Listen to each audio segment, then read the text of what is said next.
and warmth. That was the first thing Frodo felt as consciousness returned. The soft glow of lamplight, the faint scent of Athelas, his eyes bright and weary. Relief softened the old wizard's features as he greeted Frodo. His old cousin looked thinner. Frodo joined a feast in the Hall of Fire. He stood with Arwen, daughter of Elrond, her beauty shining like the evening star. Frodo realized they were bound by a quiet, powerful love, one that would bear heavily on the fate of Middle-earth. The Fellowship's formation loomed, and with it, the long road into darkness. Elves and men, the ring could not remain hidden forever. Elrond called for a council, summoning emissaries from every free people. Elves, dwarves, men. The time had come to decide the fate of the One Ring, and with it, the fate of all Middle-earth. Dwarves and hobbits gathered together beneath vaulted ceilings, light dancing on rich tapestries. Songs and stories filled the hall, tales of Esfall, bravery of Beren and the Silmarils and the wars against Morgoth. Each story wove the company into the tapestry of Middle-earth's long history, reminding them that they stood at the end of a line of struggles stretching back into the First Age. Older, yet his eyes twinkled with mischief and love. Bilbo sang softly, his voice carrying the bittersweet melody of elvish songs, stories of ages past and heroes lost to time. They spoke long into the night, Frodo sharing tales of their perilous journey, and Bilbo recounting his own adventures. Gandalf explained what had happened. Glorfindel's daring ride, the flood summoned by Elrond, the Nazgul swept away. Frodo's wound had come dangerously close to claiming him, for the blade of the Witch King carried dark enchantments meant to turn him into a wraith. Only Elrond's skill had saved him. In the comforting weight of blankets drawn over him, Frodo's friends crowded into the room. Sam clutched his hand with tears in his eyes. Merry and Pippin burst in with joyous exclamations, their faces pale from days of fear, but glowing with relief. Together they laughed and wept, the shadows of the road falling away in the safety of Elrond's halls. Voices drifted in and out of his awareness, low and musical. He opened his eyes to find himself in a large room of carved stone and polished wood. Sunlight poured through tall, arched windows. Soft leaves rustled outside. He was in Rivendell, the last homely house, and it felt like waking into a dream. Gandalf sat at his bedside. Soon Frodo's heart lifted further when he saw Bilbo. The next day, among the guests was a tall man with keen eyes and a noble bearing. Strider, now revealed as Aragorn, heir of Isildur. The peace of Rivendell was a balm, but an undercurrent of urgency remained. Sauron's power was growing, his servants unrelenting. In that quiet valley, while autumn leaves fell like golden memories, old friends were reunited, new alliances were forged, and the wheels of destiny began to turn. The morning of the council dawned clear and crisp, the air in Rivendell bright with the scent of pine and autumn leaves. Messengers and lords gathered in Elrond's great porch, its pillars entwined with flowering vines, overlooking the rushing waters of the Bruann. He began by recounting the long dark history of the Rings of Power and the rise of Sauron. His words were like opening an ancient book. The forging of the Great Rings, the treachery of the Dark Lord, and the war that had ended with Isildur cutting the ring from Sauron's hand. Yet even then, the seeds of ruin had been sown.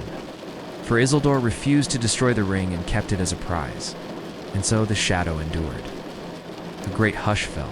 Fellowship would accompany him, representing all the free peoples. Sam, loyal and unshakable. Merry and Pippin, who refused to be left behind. Aragorn, rightful heir of Isildur. Boromir, warrior of Gondor. Legolas, the elven prince. Gimli, son of, and Gandalf, the wise guide. Together, they would journey south, beyond the safety of Rivendell, to the Black Land itself. Frodo's heart pounded as he realized no one volunteered. Almost against his own will, he heard himself speak. "I will take the ring, though I do not know the way." His quiet courage broke the silence like a bell. The council was moved. Elrond acknowledged Frodo's choice with both sorrow and respect.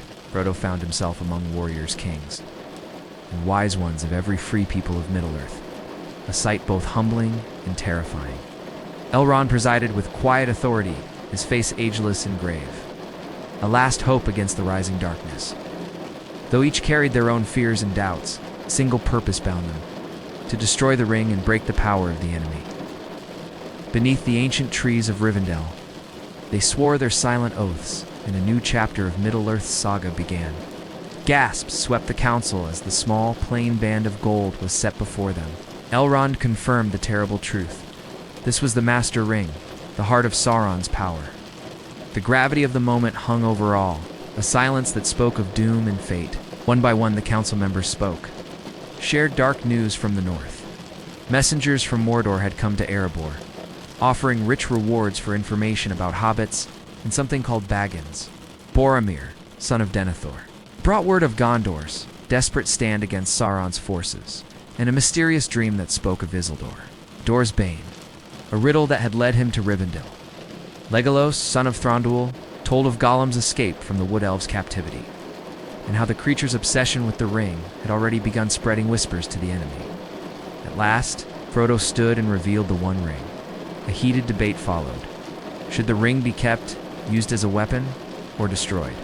Boromir argued for wielding it against Sauron, but Elrond and Gandalf warned that even the purest intentions would be corrupted.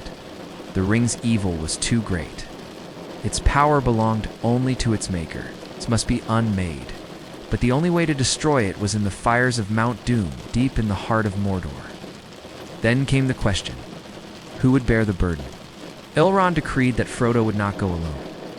Thus was the Fellowship of the Ring formed. 9 companions. The Fellowship's departure dawned under pale winter skies. The air in Rivendell felt thick with both sorrow and hope, as though the land itself understood the gravity of the journey. 9 companions left the safety of Elrond's house. Frodo, with the ring hidden close to his heart. Sam never more than a step behind. It's Merry and Pippin determined to prove their worth. Gandalf leading with quiet resolve. Aragorn tall and grim yet comforting. Even Legolas, light-footed on the snow, could not find a safe path. Gimli's eyes shone at the thought of walking his people's halls, but dread clouded the others' faces. Still, with Caradhras denying them, there was no other choice.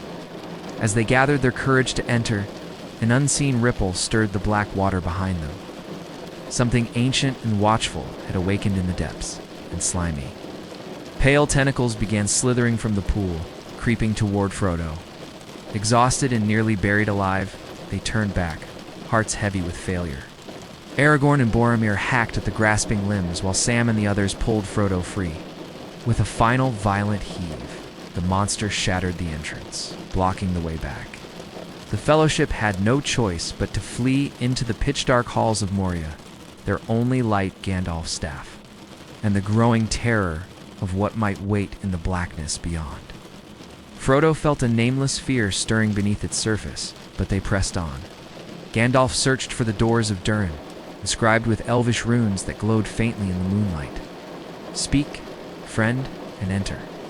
It took Gandalf's wisdom and a spark of hobbit insight to unravel the riddle. The password was simply the elvish word for friend. Legolas moving like a whisper, Gimli sturdy and defiant, and Boromir proud yet troubled. Their first days wound through the wild lands south of Rivendell, across hills and empty woods where the world felt ancient and silent. Winter deepened, and bitter winds cut through their cloaks.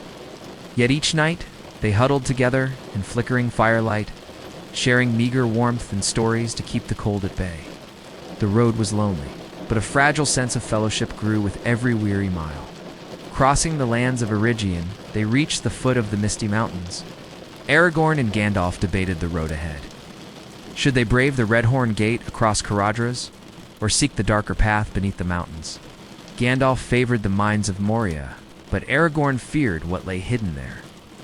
Despite their misgivings, they first tried Caradhras. The tall, cruel peak, rising like a white knife into storm-laden skies. The climb was a nightmare of ice and snow. Winds howled like wraiths, and avalanches threatened to sweep them into frozen oblivion. Gathered at the mountain's foot, Gandalf reluctantly proposed Moria, the ancient dwarf realm of Khazad-dûm, long abandoned and rumored cursed. As they camped before the dark cliffs concealing Moria's gates, they found a pool of still water, black and silent. With the words spoken, stone ground against stone, and the doors swung open. Darkness yawned beyond, swallowing the starlight. A sudden attack threw the company into chaos, The creature seized Frodo, dragging him toward the water. Their path to Mordor had taken a darker turn than any had imagined, and already the shadow of the ring grew heavier on Frodo's shoulders. The doors of Moria slammed shut behind them with a final echoing boom, sealing the Fellowship in darkness as deep as the grave. Gandalf's staff glowed with a pale light, casting Long, the greatest of dwarf cities. Yet even his pride could not banish the fear creeping along every corridor, for signs of struggle lay everywhere. Scattered bones, shattered shields, and blackened scars of old fires. Shifting shadows on the ancient stone walls. Frodo felt eyes on him, cold and hungry. It was a place of tragedy. The bones of Balinese folk lay scattered among ruined tables and rusted weapons. Then drums began, a low, thunderous rhythm shaking the stone. Orc voices rose in cruel, eager cries. The Fellowship braced themselves as a flood of enemies poured into the chamber. Boromir and Aragorn stood like walls before the hobbits. Legolas' arrows sang through the dark. Gimli roared with his axe. Gandalf wielded his staff with fearsome authority. In the center, a battered tome rested atop a stone slab. The Book of Mizarble. Gandalf read aloud the final, desperate entries. Chronicles of Balin's colony, who came to reclaim Moria, but fell to orcs and something darker. The last words were a bleak lament. "We cannot get out. They're coming from somewhere far behind." He glimpsed a pale glint in the darkness. Gollum, but thanks to the mithril shirt hidden under his clothes, Blow glanced off with a metallic ring, sparing his life. Still, the enemy came on, a black tide that threatened to overwhelm them, silent and patient. A red glow filled the halls as the monstrous shape drew near. Gandalf knew there was only one hope. They must flee. It followed them into Moria. The creature's soft, slithering footsteps never quite reached their ears, but Frodo knew the ring's ancient servant would not stop now. The air was cold, dry, and heavy with the dust of ages. Every footstep stirred whispers of long-dead dwarves and forgotten wars. They moved cautiously through the labyrinthian passages, walls carved with faded runes and flanked by broken columns. Great halls yawned around them, sleeping fitfully, while strange creaks and distant thuds echoed from the dark. Frodo felt the ring pulsing with a cold, heavy weight against his chest. They reached a great, empty chamber with 3 archways leading deeper into blackness. Gandalf paused, troubled. Even his memory of old maps failed him in these endless tunnels. He sat in quiet thought. The Fellowship gathered close, hearts pounding at every stray sound, as though it yearned for the shadows to claim it. Sam comforted him as best he could, yet both felt a growing sense of doom. Roofed in darkness so complete, it swallowed Gandalf's light, before it could touch the vaulted heights. Echoes of their own movement came back distorted. They pressed on into narrower ways, where stale air pressed against their lungs. They crossed the dark chasm of a broken stair, stones crumbling beneath their feet. Before finding themselves before a tall stone door, Gandalf hesitated, feeling an ominous presence beyond. As if the dark itself mocked them, Gimli's eyes shone with awe at glimpses of his ancestors' glory. Wide bridges, mighty doors, and the endless black depths of Dwarodelf. They camped one uneasy night in a vast hall on the second day as they waited, after Gandalf chose their path at last. Opening the door, they entered the Chamber of Mizarble, an ancient meeting room of dwarven lords. A sudden, hollow boom sounded from deep in the tunnels. In the chaos, Frodo took a spear to the chest. As the orcs fell back, deeper horror announced itself with a roar and a wave of heat. The Balrog, a shadow of ancient fire and malice, had awakened. With hearts pounding and terror nipping at their heels, the Fellowship ran headlong into the dark. Desperate to escape the rising flame of a nightmare older than the world, they fled through the winding tunnels of Moria, boots striking sparks from ancient stone, breath ragged in the cold, stifling air. The red light of the Balrog grew stronger behind them, fire chasing shadow across the walls as the drums pounded a relentless war beat. Orcs scattered in terror before the coming of the ancient demon, their courage withering in the face of a terror born of Morgoth's dark age. On the far side glowed the promise of daylight, the East Gate their only hope of escape. Yet the Balrog's roar grew deafening, and with a surge of fire and shadow, it emerged at the hall's far end. A towering form of darkness crowned in flame, eyes burning with malice. Down twisting stairs and across perilous ledges they ran, Gandalf leading with staff raised, his face set in grim determination. Gandalf struck the bridge with his staff, shouting a final warning. Frodo and the others screamed as their guide and protector was yanked off his feet. Gandalf hung for an agonizing heartbeat, eyes meeting theirs with sorrow and fierce command. "Fly, you fools." The creature took one more step, and Gandalf smashed the stone beneath it. Frodo looked back at the dark mouth of the mountains, heart heavy with loss. Their wizard was gone. And though they had escaped the darkness of Moria, the shadow on their quest had never felt so heavy. Silence fell in the wake of his passing, as if Moria itself mourned.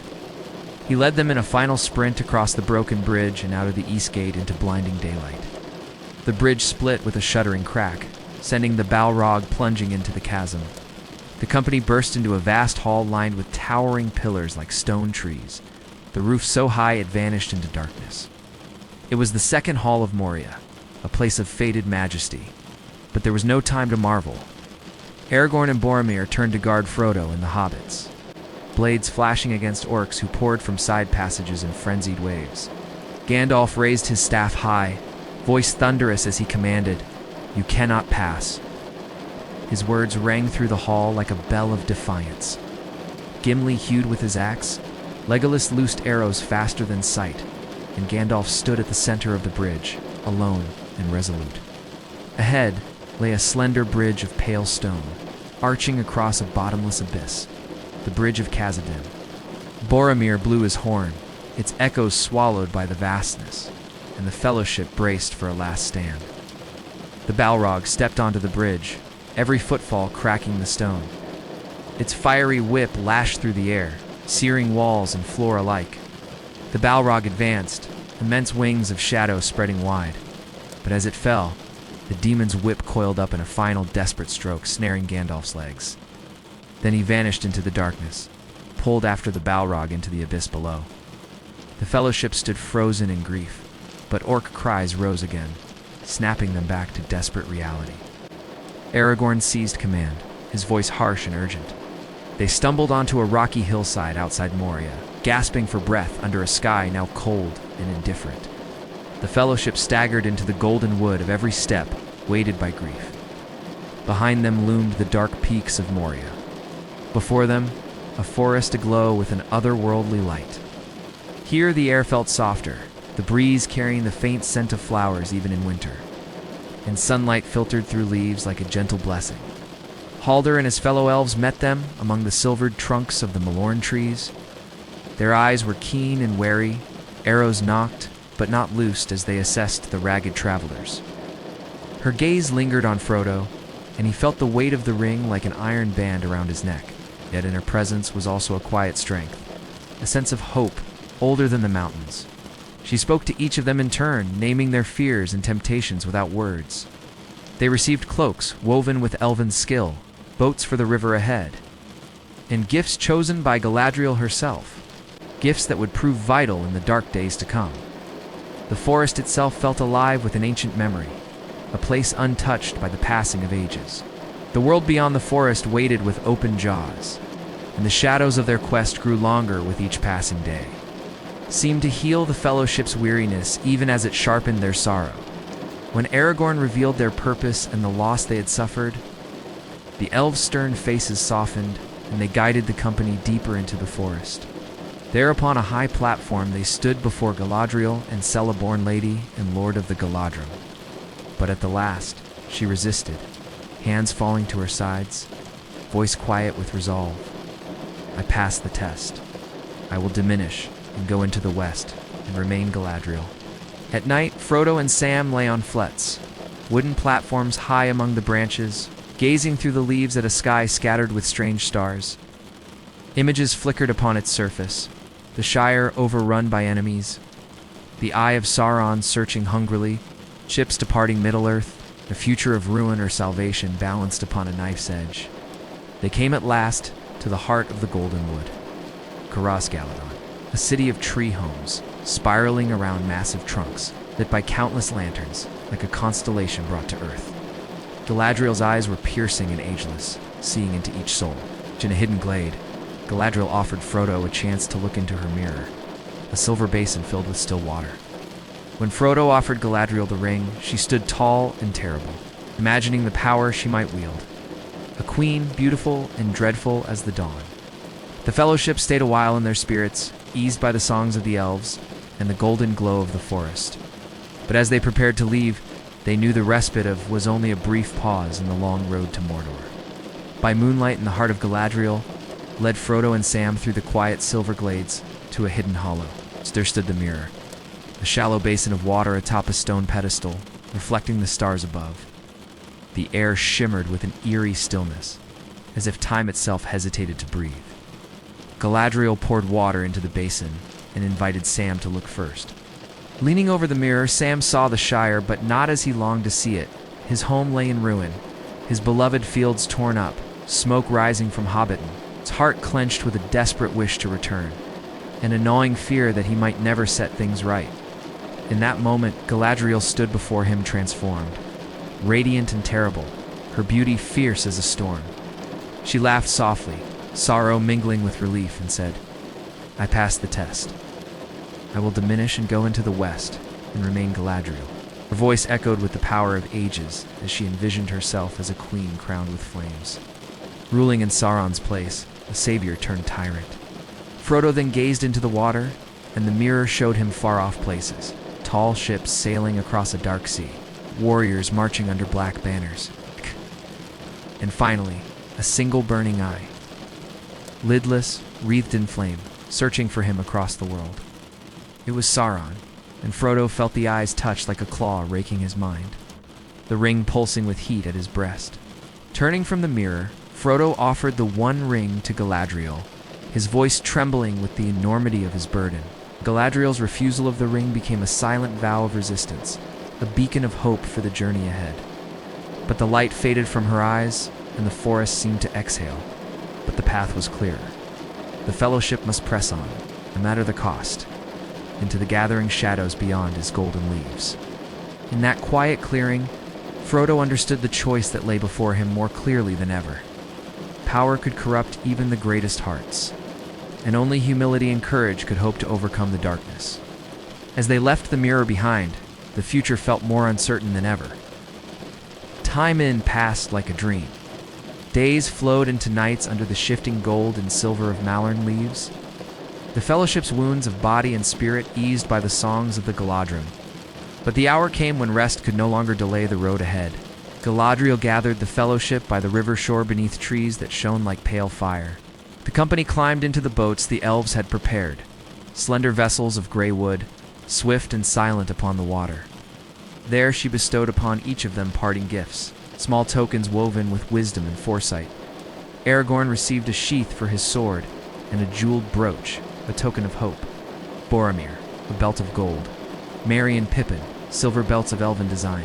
Legolas, a bow of the Galadriel. Sam, a small box of earth from Orchards.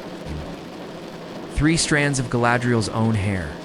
Above them, storm clouds gathered in the east, and behind them, the beauty of lingered only as a dream of light. Ahead lay the unknown, and the Fellowship felt the shadows of Mordor stretching their cold fingers closer with each mile of the river. A gift of both honor and wonder, and Frodo, a small crystal field containing the light of Erendiel's star. Frodo felt the weight of the ring anew as he watched the fair land fade. Sam wiped his eyes, not ashamed of his tears. Each gift carried meaning beyond its material worth, a spark of light for the darkness to come. Yet the gifts were also a reminder of the perilous path they faced, and the friends they might never see again. Galadriel's voice rose in a song of farewell, words older than mortal memory, the melody falling over the Fellowship like starlight. As they cast off down the silver ribbon of the Anduin, the banks have drifted slowly away, and the golden trees shrinking into the distance until they were no more than a shimmer of memory. The river carried them into a world growing darker with every bend, the murmur of the current like a quiet drumbeat of approaching doom. The Anduin wound its long, silver course between ancient hills and deep woods, carrying the Fellowship steadily southward. Days passed in uneasy quiet, broken only by the whisper of water against the boats and the occasional cry of distant birds. The river seemed endless, a shimmering path between worlds. its stillness broken by sudden rapids or hidden eddies. Tension coiled in every heart. By night, they took turns keeping watch. Sam thought he saw dark shapes flitting along the banks. Legolas sensed eyes in the shadows of the woods. Aragorn brooded over maps and memories.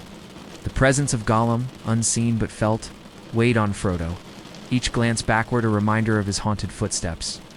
The eastern shore grew wilder, a dark silhouette of tangled forests and bare rocks, while the western bank rose into cliffs, crowned with ancient ruins. A sense of decision settled upon them all. They had reached the last calm stretch before the dread choice of their path.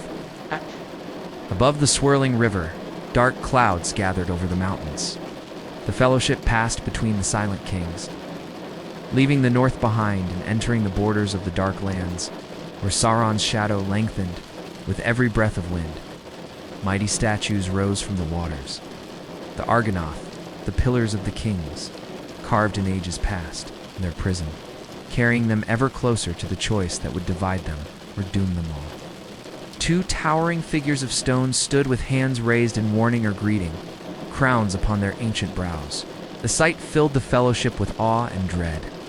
The grandeur of loss loomed over them, a reminder of time's vast sweep and the deeds of men who were kings in days of glory. At times they glimpsed signs of pursuit, a flicker of movement, a brief glint of eyes, or the ripple of water disturbed by something or someone following them. As they drifted past the gray slopes of the Emyn Muil, the river quickened its pace. Beyond the Argonath, the river turned fierce. Aragorn guided the boats through rapids, his eyes searching for a safe landing. Each mile carried them deeper into danger, the great river becoming both their path. Dusk gathered in a violet shroud over Parth Galen, the last green slope before the dark hills of Mordor. Here the Fellowship came ashore, hearts heavy with unspoken fears. When he found Frodo alone among the woods, he pleaded for the ring, his voice trembling with desperation and pride. Frodo saw the madness growing in Boromir's eyes, a reflection of the ring's dark promise. When Boromir seized him, Frodo slipped the ring on and vanished. The world around him plunging into a gray, ghostly realm where the eye of Sauron searched hungrily for him.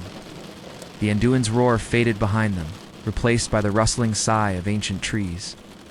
Aragorn sensed the time of decision had come, to follow Frodo into Mordor, or turn aside to Minas Tirith to aid Gondor in its hour of need.